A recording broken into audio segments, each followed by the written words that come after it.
Professor Brancato ci parla di questa iniziativa oggi qui, questa scoperta dell'ipogeo, insomma tante novità da parte del MUDI.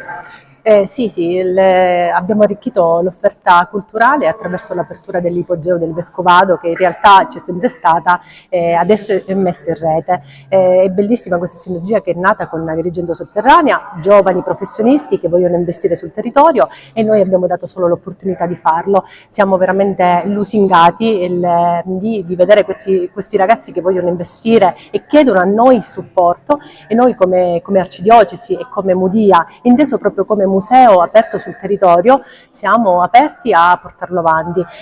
Non ci fermiamo anche in estate, all'interno di queste attività estive abbiamo portato avanti anche la settimana della cultura, la Summer Week, una settimana che in via esplorativa darà la possibilità, abbiamo iniziato lunedì, finirà venerdì, una settimana breve, ha dato la possibilità a giovani e famiglie di conoscere, approfondire l'arte locale, e ha avuto un buon risultato e un buon risultato sul territorio, perché abbiamo avuto un flusso di partecipanti molto attivo e tra l'altro molti giovani.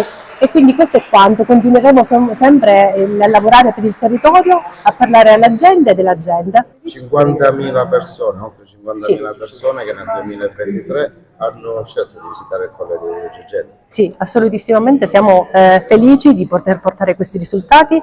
Questo è frutto di un lavoro di sinergia di tante associazioni, di tanti giovani che insieme portano avanti questo progetto di valorizzazione. 50.000 visitatori è una cifra considerevole che ci fa ben sperare anche per il futuro, è frutto di attività collaterali che l'Arcidiocesi, attraverso la società dei servizi Andos, attraverso l'associazione Ecclesia Viva, che è un'associazione di volontari, porta avanti sul territorio. Non solo, la presenza anche di protocolli di intesa che portiamo avanti con le istituzioni, col Provveditorato agli Studi, con l'Università di Palermo, anche di Firenze. Quindi sono tanti piccoli gesti che poi portano grande incremento e quindi il risultato di 50.000 visitatori.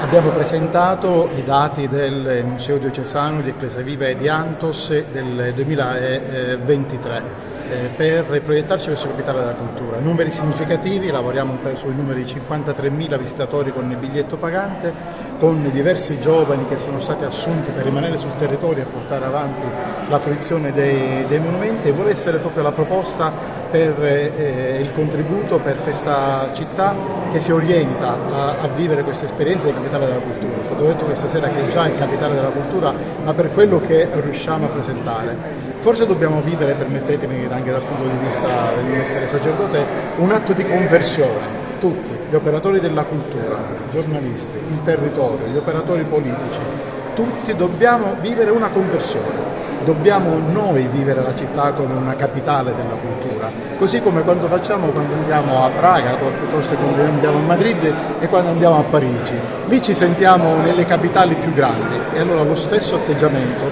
di educazione, di pulizia, di cortesia dobbiamo avere nei confronti della nostra Agrigento, che è la nostra capitale della cultura e non degli altri. Parliamo di questo ipogeo. L'ipogeo ha una nuova apertura, ecco, diamo nuova vita a un sito chiuso, era un sito sicuramente non fruibile che adesso vede nuovamente la luce. Si tratta di un ambiente ipogeo fuori dai canoni che fino adesso hanno visto i percorsi ipogei classici, quindi non è un ipogeo idraulico, quindi non veniva utilizzato per la raccolta e la fruizione delle falde, quindi dell'acqua, ma questo è un ipogeo che, trovandosi sotto i locali della Curia, che si estendeva molto probabilmente fino alla chiesa di Sant'Alfonso, comunque aveva uno sviluppo longitudinale, doveva servire come magazzino, come camminamento sotterraneo, è formato da diverse stanze, da diversi passaggi, alcuni oggi completamente obliterati perché le nuove costruzioni poi nel tempo ne hanno trasformato gli accessi praticamente tagliandone fuori le vie di accesso, però adesso si sono ancora conservate diverse caratteristiche e alcuni luoghi particolari, e quindi un pezzetto di storia che racconta oltre 1000 anni di attività dell'uomo anche nel sottosuolo di Agrigento. Quando è che si può visitare? Si può visitare ogni pomeriggio già da adesso. L'espressione buone pratiche. Succede che per certi periodi certe espressioni diventano di moda, si ripetono, no? Buone pratiche pratiche come queste, in questi ultimi anni, qualsiasi cosa si fa, funzionano le buone pratiche. In ambito squisitamente ecclesiale, in questi anni, qualsiasi cosa si fa, si ci mette la parola sinodo. È così, succede. C'è un rischio però, che dentro non ci sia nulla. Che dentro non ci sia nulla. E a volte capita che dentro l'espressione, le buone pratiche, poi tu vai a aprire la scatola. Eccoci.